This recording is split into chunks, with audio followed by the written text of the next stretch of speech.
Hello aspirants, today I am going to start a new series about geography. मैंने पहले भी एक series start की है जिसे मैं साथ में कंटिन्यू रखूँगी। वो सीरीज़ आपको चैनल पे जाके प्लेलिस्ट के सेक्शन में हिस्ट्री ऑफ पंजाब के नाम से मिल जाएगी। सीरीज़ स्टार्ट करने से पहले जो चैनल पे पहली बार विजिट कर रहे हैं, प्लीज़ जाके बेल आइकन प्रेस करके चैनल को सब्सक्राइब ज़रूर कर दें, ताकि आने वाली वीडियोज़ की नोटिफिकेशन आपके नोटिफिकेशन पैनल पे आती रहे। और वीडियोज़ को लाइक, शेयर और कमेंट करना मत भूलिएगा। ज़्यादा टाइम वेस्ट ना करते हुए हम स्टार्ट करते हैं। ज्योग्राफी में सबसे पहले हम पढ़ेंगे फिज़िकल ज्योग्राफी के बारे में। Physical geography includes study for, ये 4 कंपोनेंट्स हैं मेनली जो फिज़िकल ज्योग्राफी को कवर करते हैं। फर्स्ट जो है वो है लिथोस्फीयर। लिथोस्फीयर में हमें नाम से पता चल रहा है lithosphere, L for lithosphere and L for land. So याद रखना इजी है। लैंड, जितने भी एरिया में लैंड है, धरती है, वो लिथोस्फीयर कहलाती है। सो लैंड में और भी आ जाते हैं, जैसे माउंटेन्स आ जाते हैं, प्लेट्यूज आ जाते हैं। लैंडफॉर्म जितने भी टाइप्स के होते हैं, एक्सक्लूडिंग वाटर, वाटर इसमें हम वाटर बॉडीज को ऐड नहीं करेंगे, सिर्फ लैंड को ऐड करेंगे, उसे हम लिथोस्फीयर बोलते हैं। नेक्स्ट जो है वो है हाइड्रोस्फीयर। हाइड्रोस्फीयर जितने भी वाटर बॉडीज हैं, जैसे कि हो गई ओशंस हो गए, सी वाटर हो गए, सी वाटर हो गया, लेक्स हो गई, पोन्ड्स हो गए, जितनी भी वाटर बॉडीज हैं, ये सारी हाइड्रोस्फीयर होती है। वेदर वो वाटर ह्यूमन बींग के लिए यूजेबल हो चाहे ना हो, वैसे तो वो किसी ना किसी तरीके से यूजेबल ही होता है। अगर हम ओशन की बात करें, ओशन में सिर्फ 3% जो वाटर होता है वो सिर्फ यूज किया जाता है ह्यूमन बींग्स के द्वारा। जो बाकी का है वो भी एक इनडायरेक्टली यूज कर सकते हैं, क्योंकि उसमें हमें ओशन से मैंगनीज बहुत मिलता है। हाइड्रोस्फीयर में जितनी भी वाटर बॉडीज है वो इंक्लूडेड होती हैं। थर्ड वन इज एटमोसफेयर, जो एक ह्यूमन बीइंग के आसपास जो थिन गैशियस लेयर उसे सराउंड करती है, उसे एटमॉस्फेयर कहते हैं। अगर मैं सिंपल लैंग्वेज में समझाऊं, तो जो एटमॉस्फेयर है उसमें टेम्परेचर, विंड, प्रेशर, प्रेसिपिटेशन और क्लाइमेट टाइप्स, ऐसी चीजें आ जाती हैं जो कि टेम्परेचर को भी कवर करती हैं, विंड को, प्रेशर को, प्रेसिपिटेशन को, और जितनी भी टाइप्स है क्लाइमेट की सबको कवर करती है। इसे हम एटमॉस्फेयर बोलते हैं। Now the fourth one, the most important one, biosphere. Biosphere जो है वो इन तीनों का कॉम्बिनेशन बोल सकते हैं हम, लिथोस्फेयर का, हाइड्रोस्फेयर का और एटमॉस्फेयर का। या ये भी कह सकते हैं कि ये तीनों ना हो तो बायोस्फेयर भी पॉसिबल नहीं है, क्योंकि बायोस्फेयर में क्या है, लाइफ फॉर्म्स इंक्लूड्स होती हैं। लाइफ फॉर्म्स जैसे कि ह्यूमन बींग्स हो गए, हम लोग, ठीक है, एनिमल्स हो गए, पशु पक्षी हो गए, बर्ड्स हो गए, माइक्रो ऑर्गेनिजम्स सारे, इवन कि इसमें लिविंग बींग्स में तो पेड़ पौधे भी आते हैं।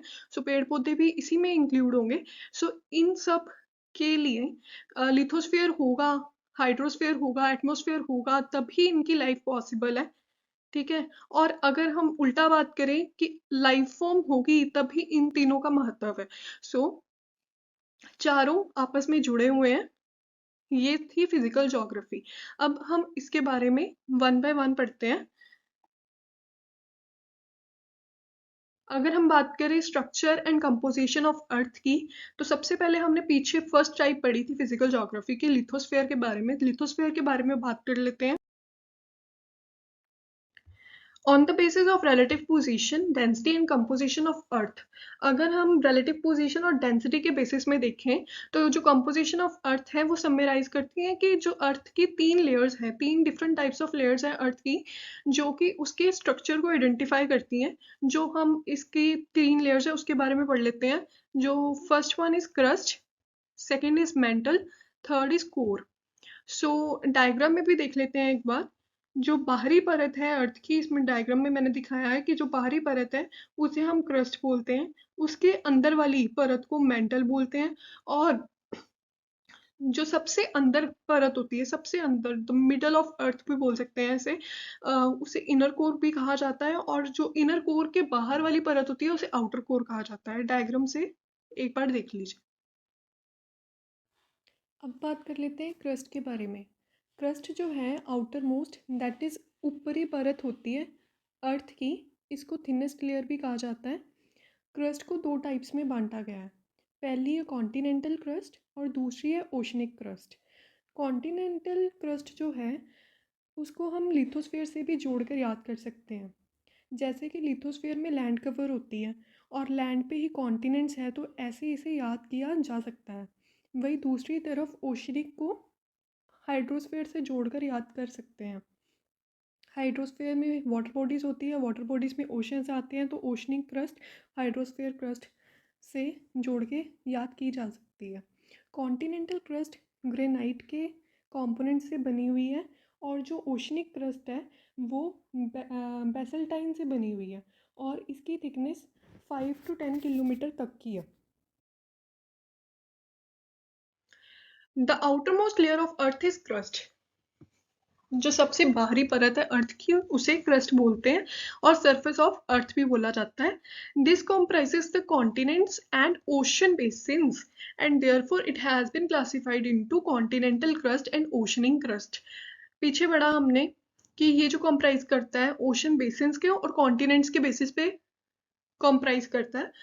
So the oceanic crust extends up to distance of 5 to 10 kilometre average. जो oceanic crust के डिस्टेंस है, थिकनेस है, वो 5 to 10 किलोमीटर एवरेज है उसकी। वेरएज जो कॉन्टिनेंटल क्रस्ट है वो एक्सटेंड कर जाता है 20 to 70 किलोमीटर on average.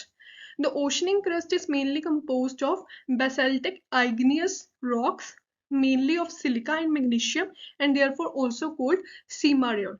जो ओशनिक क्रस्ट है वो मेनली दो धातुओं से बनी होती है। First one is silica and second one is magnesium. अब इसकी जो लेयर का नाम हमने डाला है उसका नाम है सीमा।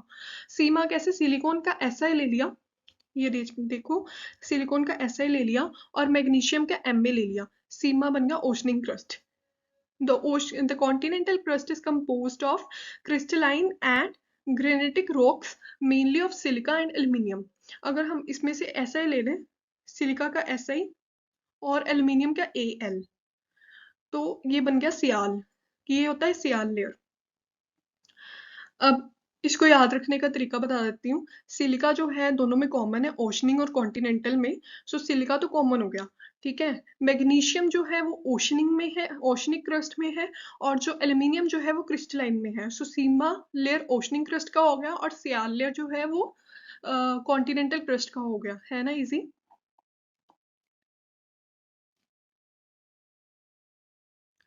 अब सेकंड लेयर की बात कर लेते हैं, जो कि क्रस्ट के थोड़ी सी अंदर वाली लेयर्स होती है, उसे हम मेंटल बोलते हैं। मेंटल जो बिगेस्ट लेयर, सबसे ज्यादा लेयर्स जिस लेयर में होती है वो मेंटल लेयर होती है।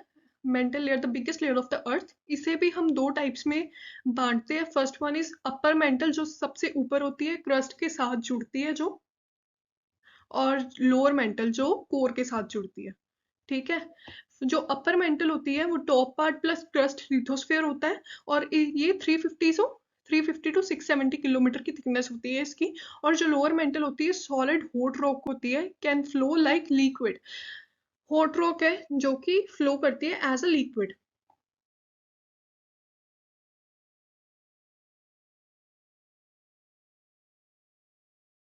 The next layer is the mantle, which is composed mainly of iron and magnesium silicates. It is being referred as pharma layer. Mental जो लेयर है उसे वो कौन कौन सी धातुओं से बनती है? एक तो आयरन से बनती है और एक मैग्नीशियम से बनती है, और मैग्नीशियम सिलिकेट से बनती है। सो मैग्नीशियम का एमए, मैग्नीशियम हमें पता है एमए बोलते हैं मैग्नीशियम को, और जो आयरन है उसे एफ लिया गया है यहाँ पे। एफ एम में लेयर बन जाती है वो फार्मा layer. Mantle is also where most of the internal heat of Earth is located. It is about 2900 kilometre thick. 2900 kilometre thick अगर हम ले लेके अपर मेंटल और लोअर मेंटल दोनों को मिला ले तो इसकी एवरेज 2900 किलोमीटर की थिकनेस बन जाती है। It can be subdivided into 4 layers, namely lithosphere 70 to 100 kilometre आ जाता है मेंटल में, एटमॉस्फेयर 100 टू 350 किलोमीटर आ जाता है, upper mantle 350 to 670 kilometre, lower mantle 670 to 2900 kilometre. The lithosphere is a layer that includes the crust and the upper part most portion of the mantle. It has a part of tectonic plates that cover surface of earth. सो हम simple language में इतना बोल सकते हैं कि जो lithosphere है या फिर कह सकते हैं जो लैंड वाला सरफेस है अर्थ का, वो क्रस्ट हो गया एक तो, और अपर पार्ट हो गया मेंटल का, मेंटल लेयर का. सो asthenosphere is the top layer of the upper mantle, 100 to 200 kilometer below surface. It is low seismic velocity zone where rocks are at or near melting point. It also has a part of tectonic plates. The lower mantle is probably mostly silicon. जो lower mantle है वो mostly silicon का होता है, magnesium और oxygen का होता है, और थोड़ा सा इसमें आयरन, कैल्शियम और एल्यूमिनियम भी पाया जाता है. जो अपर मेंटल होता है वो olivine and pyroxene. Pyroxene iron magnesium silicates को बोलते हैं, कैल्शियम और एल्यूमिनियम का होता है. सो ये अपर मेंटल और लोअर मेंटल किस किस धातुओं से बने होते हैं, इसे याद रखना बहुत जरूरी है. अगर हम कोर की बात करें, कोर हमने पढ़ा कि कोर जो होती है, एक इनर कोर होती है, एक आउटर कोर होती है. कोर सबसे अंदर वाला, मिडल वाला सरफेस अर्थ का, उसे कोर बोलते हैं. ये आयरन से बनी होती है मोस्टली, और मैग्नेटिक फील्ड होती है इसमें बहुत ज़्यादा. मैग्नेटिक फील्ड के बारे में हमने फिजिक्स में पढ़ा हुआ है. दो पार्ट्स होते हैं, आउटर कोर और इनर कोर. जो आउटर कोर होता है वो लिक्विड होता है, फ्लो करता है करंट में, और जो इनर कोर होता है वो सॉलिड होता है. Outer core is a hot and liquid layer. ये निकल और आयरन की बनी हुई है, देयरफॉर इसे नाइफ लेयर भी बोला जाता है. यहाँ पे निकल का Na और आयरन का Fa यूज़ करके इसका नेम डिस्कवर किया गया है, दैट इज़ नाइफ लेयर. जो आउटर कोर है उसमें लाइटर एलिमेंट्स भी पाए जाते हैं, जैसे कि सिलिकॉन हो गया, सल्फर, कार्बन और ऑक्सीजन. इसकी रेंज 2900 किलोमीटर से 5150 किलोमीटर तक की है, और थिकनेस 2300 किलोमीटर तक की है. The Earth's magnetic field is believed to be responsible force of earth's rotation and electric currents. It is very important point. Next is the transition space between the outer core and mantle is called Gutenberg discontinuity. इसमें से question पूछा जा सकता है कि outer core and mental के बीच की transition space को क्या कहते हैं, तो उसका आंसर होगा Gutenberg discontinuity.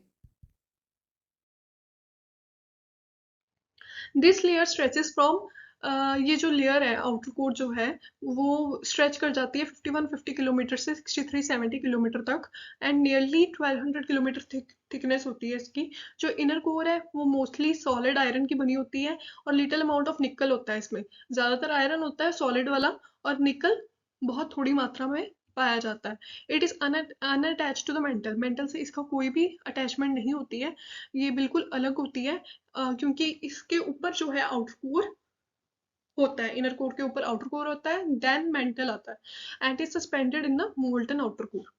The inner core is believe to have the extreme temperature and pressure condition. Inner core जो है वो मिडल में है अर्थ के. सो ऐसा माना जाता है कि वहाँ पे एक्सट्रीम टेम्परेचर पाया जाता है और प्रेशर कंडीशंस बहुत ज़्यादा हाई होती हैं. सो जो इनर कोर है उसमें एक्सट्रीम टेम्परेचर और प्रेशर कंडीशन ज़्यादा होती है. The transition region between the outer core and inner core is cold lemon discontinuity. So this one is also important कि जो इनर कोर और आउटर कोर में ट्रांजिशन रीजन है उसको क्या बोलते हैं, उसको बोलते हैं लेमन डिसकॉन्टिन्यूटी. सो मैंने पीछे बताया कि आउटर कोर और मेंटल में वाले जो ट्रांजिशन रीजन है उसे क्या बोलते हैं, और यहाँ पे बताया कि इनर कोर और आउटर कोर के ट्रांजिशन रीजन को क्या बोलते हैं. तो इस दोनों को अलग अलग से याद कर लेना है, क्योंकि ये एग्जाम में पूछा जाता है. अब हम बात करते हैं सेकंड फिजिकल ज्योग्राफी के टाइप को, हाइड्रोस्फीयर, जिसमें मैंने बताया कि जितनी भी वाटर बॉडीज हैं उसे हम हाइड्रोस्फीयर बोलते हैं. वो हाइड्रोस्फीयर में आती हैं. जो the totality of water surrounding the earth comprising all the bodies of water, all the bodies of water, ice and water vapor. जिसमें भी पानी पाया जाता है वो सारे हाइड्रोस्फीयर में आते हैं। That is water held in ocean, rivers, lakes, glaciers, ground water, soil and air. Components क्या है हाइड्रोस्फीयर के? First one is ocean. Ocean हो गया, सी हो गया, लेक हो गया, पोन्ड हो गया। ग्लेशियर्स, ग्लेशियर्स को हम क्रायोस्फीयर भी बोल देते हैं। सो क्रायोस्फीयर का भी क्वेश्चन आ सकता है कि क्रायोस्फीयर क्या होता है। सो ग्लेशियर्स होते हैं। Atmospheric water vapour, fresh water. Surface water जो सरफेस पे होता है अर्थ के, वो सरफेस वाटर। और ग्राउंड वाटर जो अंदरली सतह से मिलता है मिट्टी की। How much of earth water is usable by humans? Now the question arises कि कितना अर्थ का पानी यूज किया जाता है ह्यूमंस के द्वारा। So water usable bye humans, पहले सबसे पहले तो देख लेते हैं कि टोटल पानी कितना है अर्थ में। सो ऑब्वियसली 100% अगर हम लेके चलें तो 0.3% जो है वो यूज किया जाता है ह्यूमंस के द्वारा और यूज करने योग्य होता है। और जो 99.7% है वो अनयूजेबल बाय ह्यूमंस होता है। पहली बात मैंने पहले आपको बताया था कि जो वाटर है डायरेक्टली और इनडायरेक्टली यूज तो ह्यूमन ही करता है। जो 0.3% है वो पीने के काम आ गया। बाकी 99.7% है जो वो भी इनडायरेक्टली किसी ना किसी तरीके से काम जरूर आता है। अब जैसे ओशन की बात करें तो ओशन में से मैंगनीज मिलता है, तो वो पानी में से मिल रहा है ना, तो वो काम तो आ ही रहा है। ग्राउंड वाटर हो गया, फ्रेश वाटर लेक्स हो गया, रिवर्स हो गए, ये सारे हाइड्रोस्फीयर के बारे में हमने पढ़ा। Atmosphere is envelope of air surrounding the earth and bound to the earth by the earth's gravitational attraction। हम शुरू से पढ़ते आ रहे हैं, जब से हम छोटे थे तब से हमें एक डेफिनेशन सिखाई जाती है कि एटमॉस्फेयर इज एक ऐसी चीज है जो कि एक ह्यूमन बीइंग को सराउंड करके रखती है। एक थिन गैसियस लेयर है that surrounds the human being. That is जो थिन लेयर है, थिन गैसियस लेयर है, जिसमें कि टेम्परेचर भी आ जाता है, विंड भी आ जाती है, प्रेशर भी आ जाता है, ये सब कुछ मिला के जो बनता है उसे हम एटमॉस्फेयर कहते हैं। ये एक्सटेंड करती है from the surface into space. जैसे जैसे हाइट बढ़ती है वैसे वैसे इसकी डेंसिटी डिक्रीज करती है। That is x tends, atmosphere extends from the surface into space with decreasing density with height.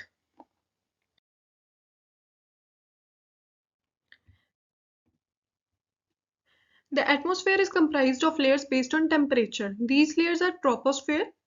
जो ट्रोपोस्फेयर है सबसे निचली परत होती है एटमॉस्फेयर की और इसकी रेंज होती है 0 से 12 किलोमीटर और यहाँ पे क्लाउड्स पाए जाते हैं। उससे नेक्स्ट लेयर जो होती है, या कह सकते हैं ट्रोपोस्फेयर से ऊपर वाली जो लेयर होती है उसे हम स्ट्रेटोस्फेयर कहते हैं। इसकी रेंज होती है 12 से 50 किलोमीटर और यहाँ पे रेडियो साउंड्स होती हैं। Then the third one is 50 to 80 kilometre, इसकी रेंज होती है और इसे मीजोस्फेयर बोलते हैं। और यहाँ पे मिटेओर्स, हमें मिटेओर्स दिखते हैं ना ऊपर, सो मिटेओर्स होते हैं।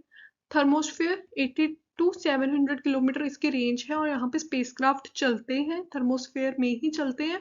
और फिफ्थ मेजर जो एटमॉस्फेरिक लेयर है वो है 700 से 10,000 किलोमीटर की रेंज की, जिसे एक्सोस्फेयर बोलते हैं और यहाँ पे सैटेलाइट्स चलती हैं। बायोस्फीयर की बात करें तो मैंने आपको पहले भी बताया कि बायोस्फीयर जो है वो मिक्सचर है तीनों का। दैट इज हाइड्रोस्फीयर, एटमॉस्फेयर और लिथोस्फीयर।